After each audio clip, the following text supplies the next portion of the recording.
Hi, welcome to the Mid-Morning News Channel. Today's topic is about women's movements in the 19th century. Today's main topic is about their health. Our subtopics that we'll be talking about today are women's reproductive rights, women's health care, and the changes in women's health. Our first topic that we'll be talking about today are the reproductive rights in women. Women's health issues, particularly women's reproductive rights, control over pregnancy and childbirth, and they were an important focus of the women's movement. Today, talking about this first subtopic is Emily. Thank you, Sean. Feminists pressed for free and available birth control, which was banned for married women in the 1950s. They wanted birth control to be available to all women. They also pushed for women to have more control over the childbirth process.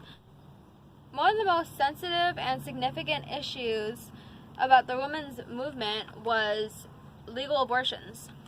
Feminists argued that illegal abortions, which were dangerous, unsanitary, expensive, and difficult to get, accounted for 40% of deaths of pregnant women.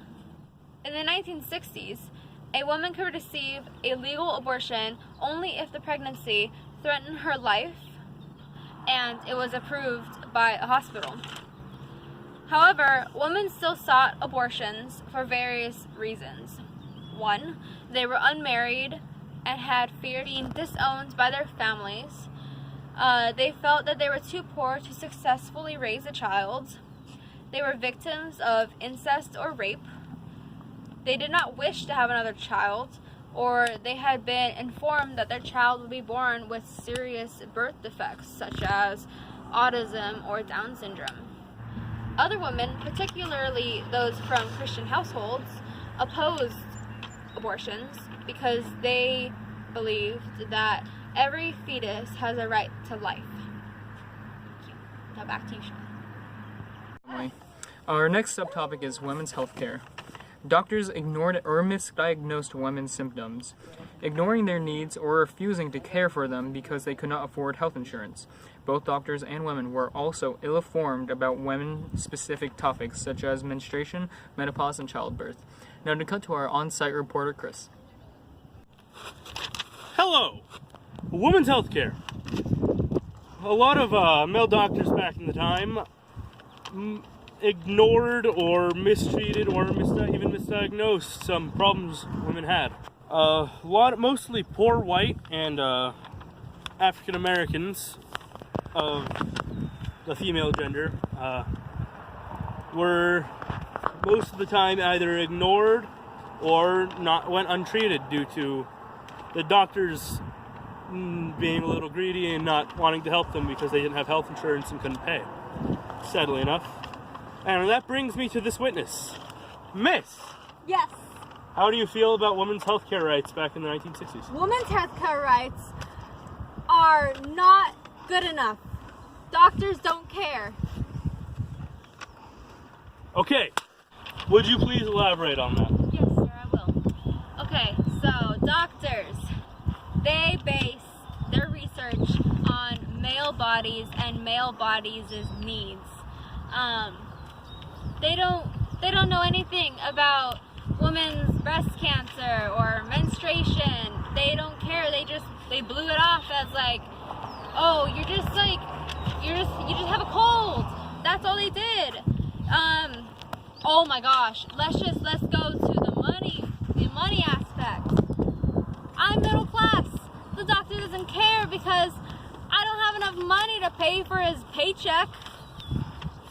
Anything else? Where can I go? I have kids to feed. Well, there's another issue. Research. Mostly going into more diseases. Diseases. Okay, doctors. They don't know anything about women. They don't know anything about menopause, natural childbirth without sedation. They don't know anything about breast cancer, women's sexuality. Yeah, and they misdiagnose our symptoms for all of those conditions because they don't know anything about it. Good to know. Okay? Back to you, Sean. Thank you, Chris. For our last subtopic, which is about changes in women's health. Now for Sean, this subtopic. Thank you, Sean. You're welcome, Sean. Wow, what a great man. Anyway, here's the news. The women's movement achieved widespread changes in the area of women's health. Feminists were hugely successful for raising women's understanding of many health topics, including women's anatomy, birth control, diseases women were prone to, such as breast and cervical cancer, menstruation, menopause, natural childbirth, and violation of the women's body, such as rape.